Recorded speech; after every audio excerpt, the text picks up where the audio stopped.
a great leader in Europe, Viktor Orban. He's the prime minister of Hungary. He's a very great leader, very strong man. Some people don't like him because he's too strong. It's nice to have a strong man running your country. Viktor Orban. Did anyone ever hear of him? He's probably like one of the strongest leaders anywhere in the world. And he's the leader of, right? He's the leader of Turkey. Viktor Orban. And he's the head of Hungary, and he runs it tough. Let me tell you, he runs it properly. He runs it strong.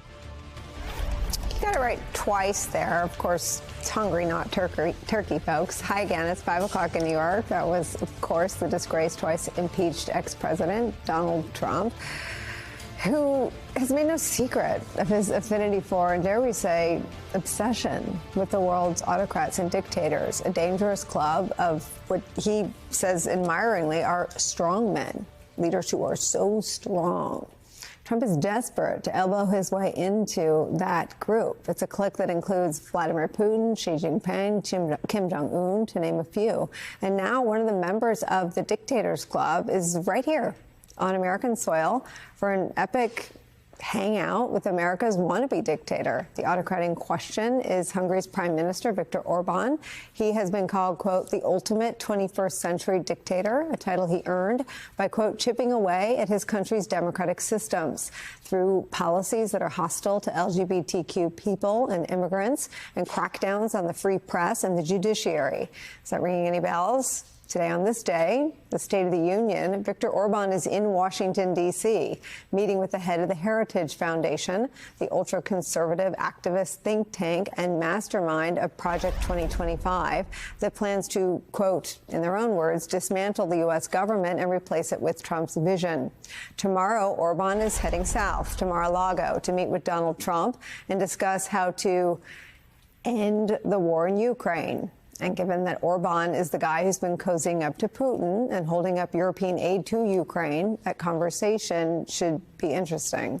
Now Trump rolling out the red carpet for Viktor Orban might not sound like such a huge deal, but it has massive implications.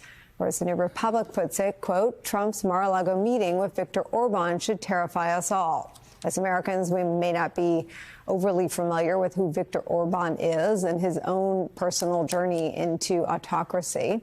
But if you know one thing, know this. Orban's calling card is chaos and cruelty. Again, ringing some familiar notes, right? Importantly, experts who study strongmen and study how democracies backslide into autocracy say Orban's brand of dictatorship could be easier to replicate for wannabe dictators like Donald Trump. Easier to imitate than, say, murdering your enemies in broad daylight like Vladimir Putin or the militant authoritarianism of Kim Jong-un. As Amanda Carpenter at Protect Democracy warns, quote, Orban is a model for retaking the executive office and then consolidating power for maximum authoritarian impact. Like Trump, Orban was ousted by voters and then spent time out of office making plans to win the next election, seize control of the levers of power, and abolish democratic checks in the system, ensuring he would never lose again. Moreover, Orban is a textbook example of why autocrats are often much more dangerous the second term in office. They learn from their mistakes, their shortcomings, and above all, the things that caused them to lose power previously. Orban is well on his way to staying in office for the rest of his life. On that, too, Trump aims to do the same. And that is exactly what we are seeking to examine with our series, American Autocracy, It Can Happen Here. And that is where we start the hour with some of our favorite reporters and friends. Staff writer for The Atlantic and Applebaum is with us. She is the author of Twilight of Democracy, The Seductive Lure of Authoritarianism. Plus, writer and editor for Protect Democracy, the aforementioned Amanda Carpenter's here. Her newsletter, If You Can Keep It, is a must-read. And Rachel Kleinfeld's here, senior fellow at the Carnegie Endowment for International Peace. Thank you so much for joining us for this conversation. And what are your thoughts? I mean, at one level, of course, Orban's heading to Mar-a-Lago. He might even use a bathroom where classified state secrets were stashed until Trump was indicted. But there is a lot that Trump is saying out loud and from the podium that has more than an echo in Viktor Orban's journey. So what's important about Orban is that he was democratically elected. Hungary was a democracy. It's still a member of NATO. It's still a member of the European Union. Orban had popular support. He won a big election victory, actually. But what matters is what he did after he won. And he then began to systematically, piece by piece, dismantle the institutions of democracy. And he did so without... In his case, he did so at first without breaking the law. He changed the Constitution because he had a constitutional majority. He altered the judges. He began doing some things behind the scenes. So, for example, he played around with the press. People who advertised in the opposition press suddenly had trouble getting government contracts. And because Hungary is a small country, he also began to dominate the economy, making sure that his businessmen, his oligarchs, stayed ahead. And by doing so over a number of years, he made himself impossible to remove from power. And that is now the model of democratic takeover. When you want to destroy a democracy nowadays, you don't have a coup d'etat. You don't need to send the tanks into the presidential palace and shoot up the ceiling. What you do is you take it apart piece by piece, and others have copied him. The previous Polish government attempted to copy him. They didn't quite succeed, and they lost an election in October. The Israeli government has tried to copy him, and that was actually the big story in Israel last summer before the Gaza war began. It's not that different from what Hugo Chavez did in Venezuela. This isn't necessarily a right-wing process. It can also be a left-wing process. But watch what he has, not what he says. I mean, what he says about LGBT rights or about migration is horrific, but it's not so much that. Those are the games that he plays to keep your eye away from the ball. And what matters is what he does to the judges, what he does to the civil service, what he does to the media. And Anne, the thing that made him popular, if I remember accurately, was the issue of immigration, right? He made sure that Hungary was less porous and welcoming at a time when other European countries were having massive flows of migrants. Is that right? It was actually even a bit more dramatic than that, because Hungary doesn't have a migration problem. I mean, the United States, you can say there is a migration issue. Hungary doesn't have one. Nobody is moving to Hungary. It doesn't have lots of migrants, and it's not an issue.